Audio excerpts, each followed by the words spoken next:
A skinny kid. That was me. 15 years old.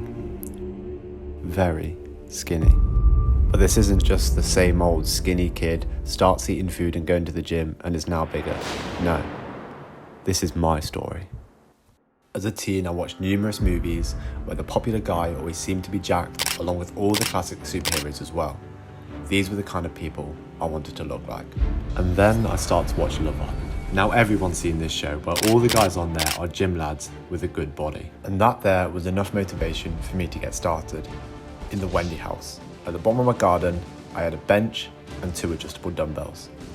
I was ready to make a change and put on some muscle mass. I committed to 6 days a week training in the shed because I wanted to turn this guy into someone else who is much more respectable, much more confident, and a lot more attractive. Here's how I looked a few weeks after I'd started working out, a hard gainer, certainly an ectomorph, at 16 years old, weighing about 62 kilograms, but my motivation was at an all-time high. The transformation had begun, and after a year and 3 months of training in the Wendy house, I felt like I finally had enough knowledge and had built enough of a physiological foundation to join a gym and take things to the next level. But then this happened. The coronavirus is the biggest threat this country has faced for decades. The country went on lockdown, the gyms were shut, and this is how I looked.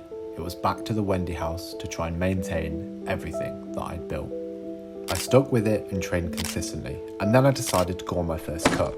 I got lean, but it was at the cost of losing some of the muscle mass I'd built. And then finally, some good news. On the 25th of July, indoor pools, gyms and other sports facilities will reopen. The transformation was back in full flow. I could go back to progressively overloading, compound movements were my best friend, and I was putting on all that muscle mass I've always wanted. Well, not exactly all of it, but some of it, at least. Year after year in the gym, I kept it consistent the whole time, learning more and more about how to be optimal, and slowly but surely, I was progressing. My confidence was growing and I felt good about all the hard work I was putting in.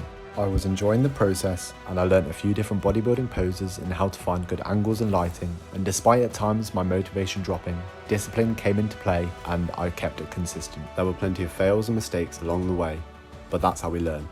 My mindset did not change. I didn't want to be skinny, I didn't want to be small, and it was now built into my routine to always show up. This is me just before I joined a gym. 16th September 2019, 17 years old, weighing 66 kilograms, with 1 year of training. And this is me now on the 4th September 2023, 21 years old, weighing 85 kilograms, standing in the same spot, with the same lighting, with the same camera quality and no pump. This is a raw comparison of the change that I have made. Am I happier with how I look? Yes. Am I satisfied with how I look? No.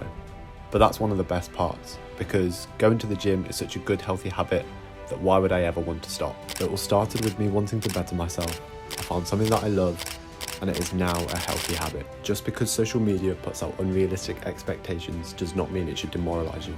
Use it to fuel your motivation, because it allows you to recognize that you could better yourself. Sometimes you have to think that if you knew the reality, you would give up before you even started.